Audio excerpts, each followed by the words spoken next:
Hello friends, I hope आप सब corona से प्रोटेक्टेड और हेल्दी होंगे। फ्रेंड्स, इस वीडियो में डिस्कस करेंगे about the new age career options post Covid and how China's loss is India's gain. जैसा कि आप सब ऑब्जर्व कर ही रहे हैं कि कोविड-19 की वजह से सारी दुनिया में रिसेशन हो गया है। क्रेडिट एजेंसी क्रिसिल ने तो अनाउंस किया है कि ये इंडिया का वर्स्ट रिसेशन होगा since independence. Consumption, manufacturing, exports और कैपिटल फ्लोज ये सब बहुत बुरी तरीके से इम्पैक्ट हुए हैं।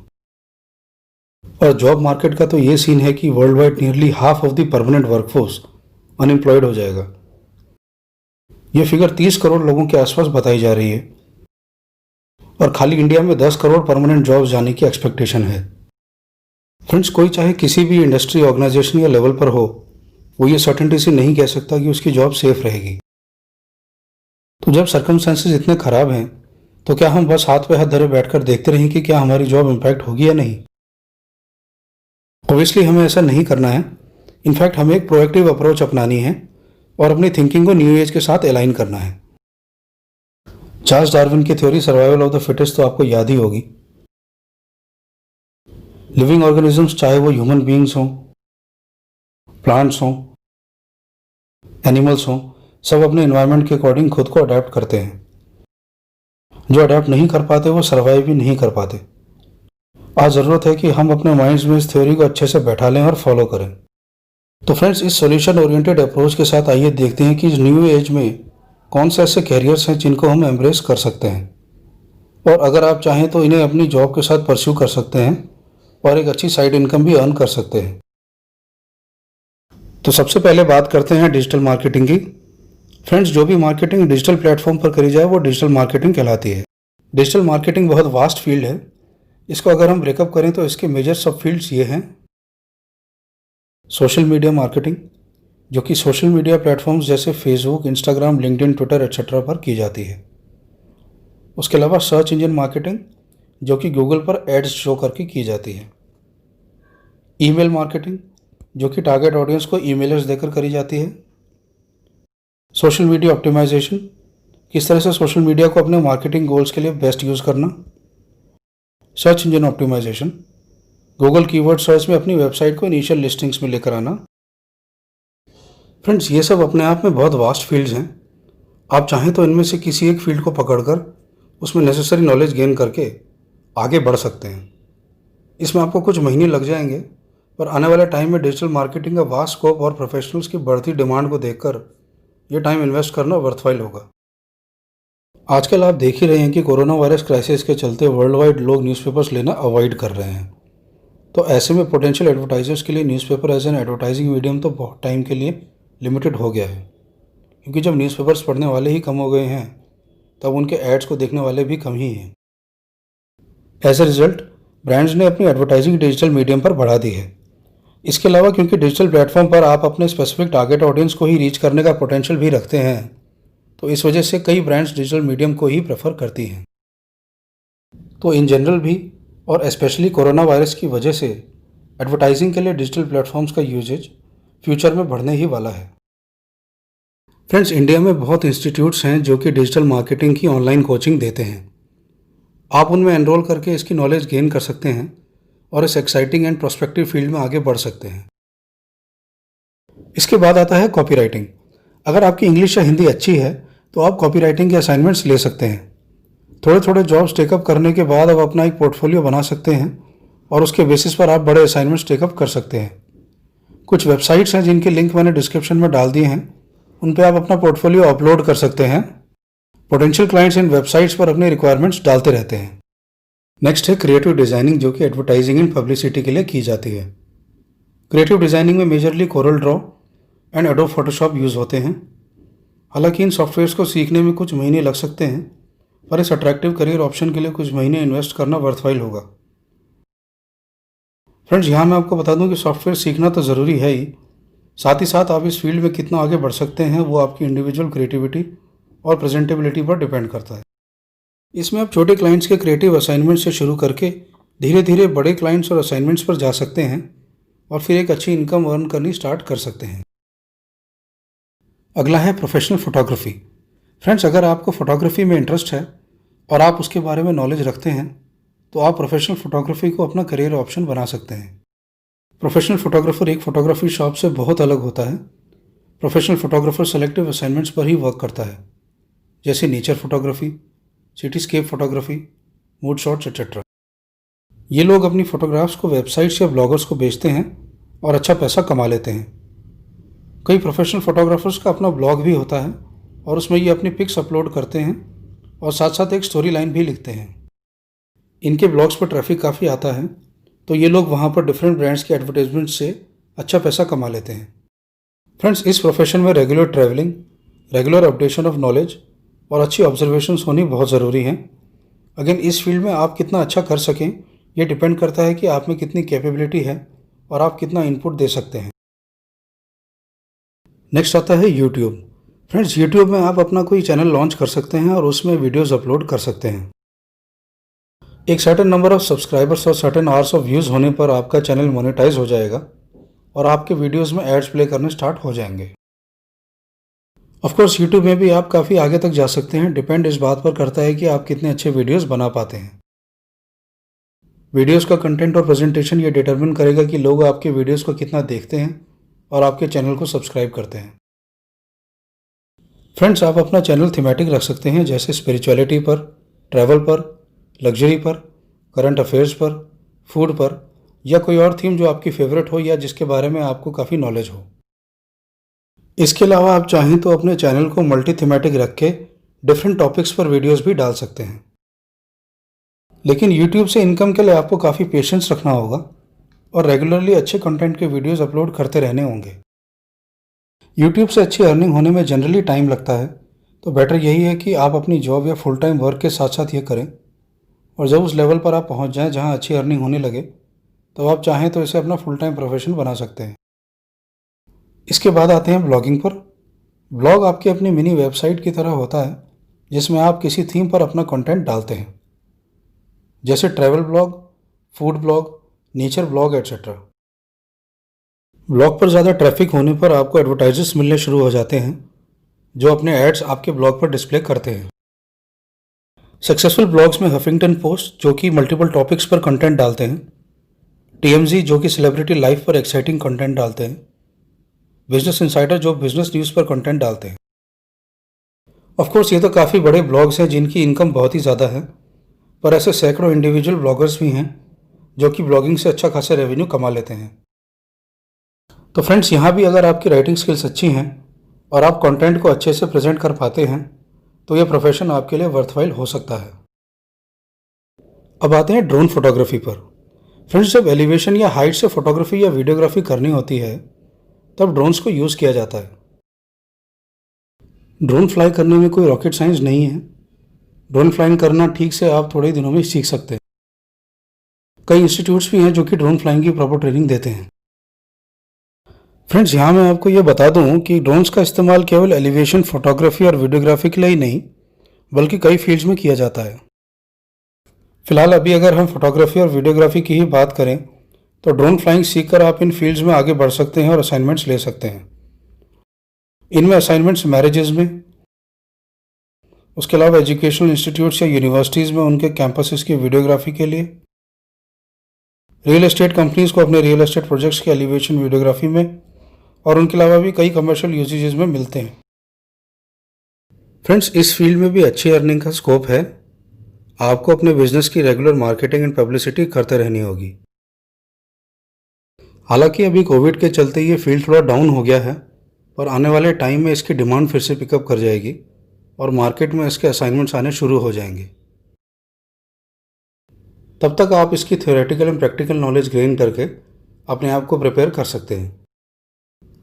तो फ्रेंड्स, ये थे कुछ न्यू एज करियर्स जिनमें आप आगे बढ़ सकते हैं और अपने आप को एस्टेब्लिश कर सकते हैं।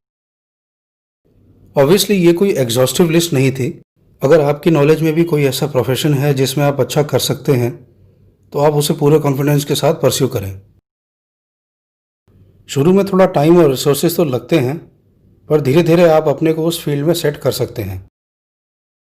ऑफ कोर्स अगर आप उसे अपनी जॉब या फुल टाइम प्रोफेशन के साथ साथ करें, तब तो और भी अच्छा है, क्योंकि तब आप पर फाइनेंशियल बर्डन उतना नहीं पड़ेगा।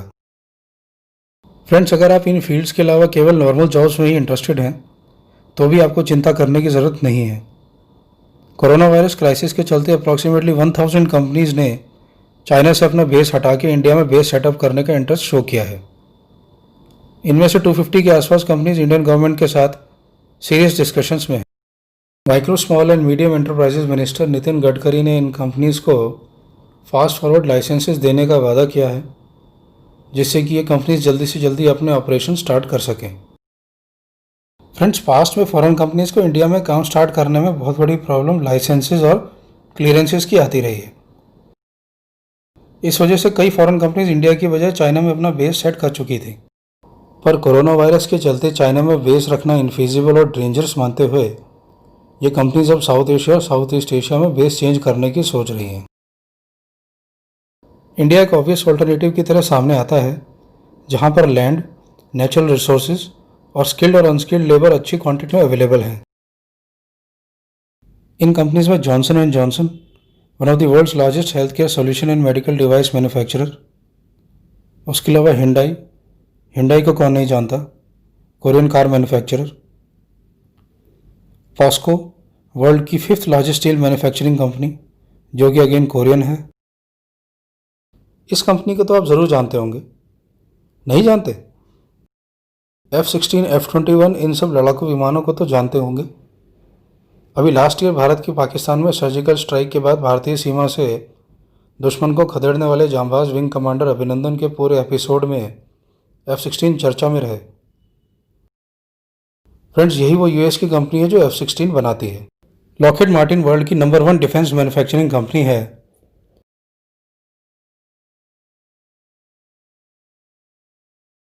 इसका annual turnover billions of dollars में होता है। डिफेंस के अलावा यह स्पेस सिस्टम्स में भी मैन्युफैक्चरिंग करती है।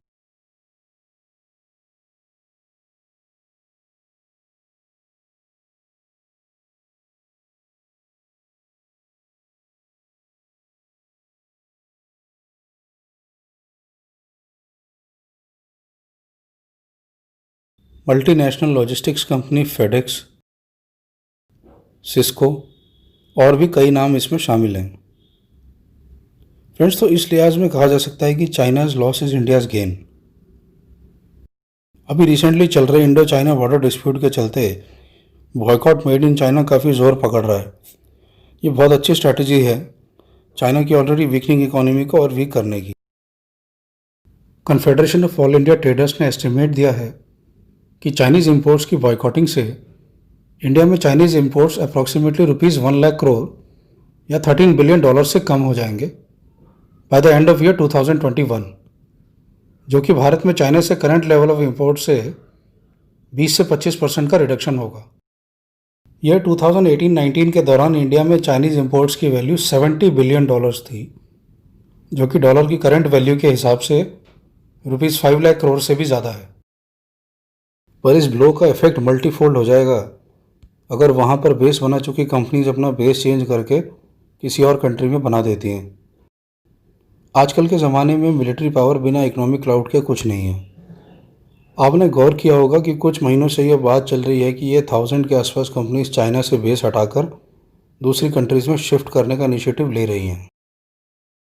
इन कंट्रीज़ में इंडिया, वियतनाम, इंडोनेशिया मेन है। जापान ने भी अपनी कंपनीज को चाइना से हटाने के लिए $2 बिलियन लगा दिए हैं। और आपने देखा होगा कुछ महीनों से ही चाइना ने इंडिया, वियतनाम, इंडोनेशिया, जापान इन कंट्रीज़ के साथ अपने पुराने चलते हुए जियोपॉलिटिकल डिस्प्यूट्स को हवा देनी शुरू कर दी है। अभी रिसेंट पास्ट में ही चाइना ने एक वियतनाम फिशिंग बोट को डुबा दिया था।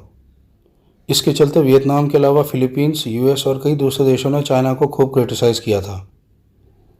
जापान भी अपने वाटर्स में चाइनीज़ कोस्ट गार्ड वेसल्स की प्रेजेंस अप्रैल से हर रोज़ ऑब्जर्व कर रहा है।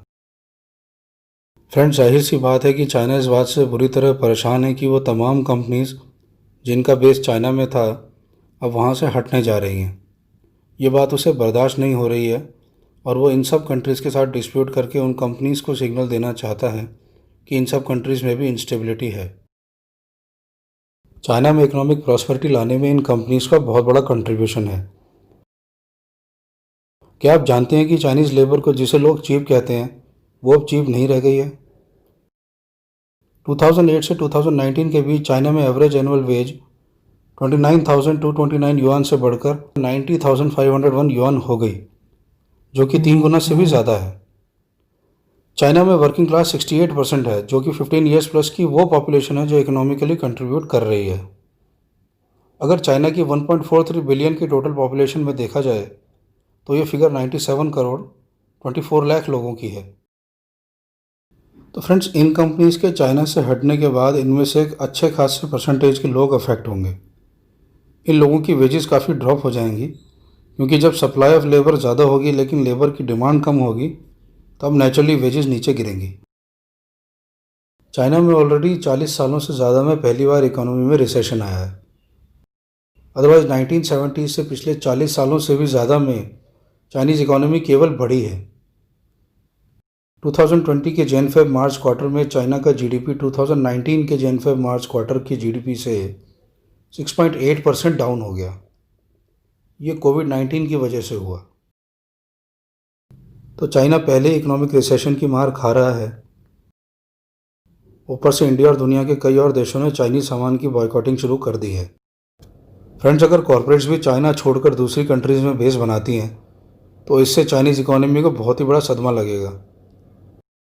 न केवल उन कॉर्पोरेट्स ने बहुत भारी तादाद में चाइनीज़ लोगों को एम्प्लॉय करा हुआ है, बल्कि ऐसी कई सारी small and medium industrial units हैं जो उन कॉर्पोरेट्स को रॉ मटेरियल्स और कई और टाइप्स की सर्विसेज प्रोवाइड करती हैं। तो जब उनकी क्लाइंट कंपनी ही नहीं रहेगी तब उन इंडस्ट्रियल यूनिट्स का एग्जिस्टेंस भी जेपरडाइज हो जाएगा। फ्रेंड्स, इससे चाइना में अनएम्प्लॉयमेंट बढ़ेगा, गवर्नमेंट का टैक्स कलेक्शन घटेगा, क्योंकि एक तो उन कंपनी से टैक्स नहीं मिलेगा और दूसरा क्योंकि एक अच्छी पॉपुलेशन चंक की इनकम काफ़ी कम हो जाएगी तो उनके द्वारा दिया गया टैक्स भी कम हो जाएगा। इंटरनल डिमांड काफ़ी हिट होंगी क्योंकि लोगों की डिस्पोजेबल इनकम्स कम हो जाएंगी और हर स्फेयर में एक स्पायरलिंग इफेक्ट होगा। इससे चाइनीज़ जनता में, जो कि ऑलरेडी कोरोना वायरस की मिसहैंडलिंग और बेशुमार डेथ्स की वजह से अपनी लीडरशिप से काफ़ी नाराज़ है, अपनी लीडरशिप के खिलाफ और भी ज़्यादा सेंटिमेंट बढ़ेगा। फ्रेंड्स, ऑलरेडी हम देख चुके हैं कि कोरोना वायरस के चलते 30 सालों के बाद पहली बार चाइनीज़ जनता ने अपनी कम्युनिस्ट और डिक्टेटोरियल रेजिम के खिलाफ खुलकर आवाज़ उठाई और डेमोन्स्ट्रेशंस किए। उससे पहले ऐसा 1989 में हुआ था जब टियाननमेन स्क्वायर का इनफेमस मैसेकर हुआ था। फ्रेंड्स, ऑलरेडी हम देख ही रहे हैं कि हांगकांग और ताइवान में क्या हो रहा है। चाइनीज़ पार्लियामेंट में हांगकांग लेजिस्लेशन पास हो जाने के बाद बीजिंग को हांगकांग रीजन के लिए सिक्योरिटी लॉज बनाने की पावर होगी। चाइनीज़ कम्युनिस्ट पार्टी के अकॉर्डिंग इस लॉ के स्कोप में वो एक्टिविटीज़ आएंगी जो कि चाइनीज़ नेशनल सिक्योरिटी को एंडेंजर करती हैं। इसके अंडर चाइना के खिलाफ हांगकांग में अगर कोई प्रोटेस्ट करता हुआ पकड़ा गया तो उसे लाइफ इम्प्रिजनमेंट भी हो सकती है। ऑलरेडी इस लॉ के खिलाफ हांगकांग के प्रो डेमोक्रेटिक सर्कल्स में काफ़ी नाराज़गी है। तो बुरे हालात हो जाने पर चाइनीज़ जनता और भी नाराज़ हो जाएगी और अपनी लीडरशिप के खिलाफ हो जाएगी। चाइनीज़ कम्युनिस्ट पार्टी, जो कि चाइना को रूल करती है, इस बात से डरती है कि कहीं उनकी मैक्सिमम जनता अगर उनके खिलाफ हो गई तो उसे कंट्रोल करना बहुत मुश्किल हो जाएगा। उनके देश में कुछ ऐसे हालात हो जाएंगे। और फ्रेंड्स, जब ऐसी सिचुएशन आ जाएगी तब समझो कि चाइना इंटरनली कमज़ोर पड़ जाएगा। फ्रेंड्स, ये वीडियो आपको कैसा लगा आप कमेंट करके बताइए, और अगर अच्छा लगा तो लाइक ज़रूर कीजिए। उसके अलावा इस वीडियो को ज़्यादा से ज़्यादा शेयर भी कीजिए, क्योंकि हो सकता है कि किसी को ये वीडियो देखकर इस जॉब क्राइसिस की सिचुएशन में कोई नया करियर ऑप्शन परस्यू करने का मोटिवेशन भी मिले। और फ्रेंड्स, ऐसा करना तो हमारी सोशल और मॉरल ऑब्लिगेशन भी बनती है। फ्रेंड्स, क्या आपको पता है कि चाइना ने न केवल नेपाल, पाकिस्तान, बांग्लादेश को अपने इम्पीरियलिस्टिक डिज़ाइंस के चलते चंगुल में फंसा लिया है, बल्कि यूनाइटेड स्टेट्स, अफ्रीकन कॉन्टिनेंट और यहाँ तक ब्राज़ील पर भी अपने इम्पीरियलिस्टिक मंसूबों का जहर घोल रहा है। वो ये कैसे कर रहा है, ये डिटेल में डिस्कस करेंगे हमारे अगले वीडियो में। तो आप सब्सक्राइब कीजिए हमारे चैनल को, ताकि आप हमारे लेटेस्ट वीडियोस को बिना किसी डिले के देख सकें। Thank you for watching. जय हिंद।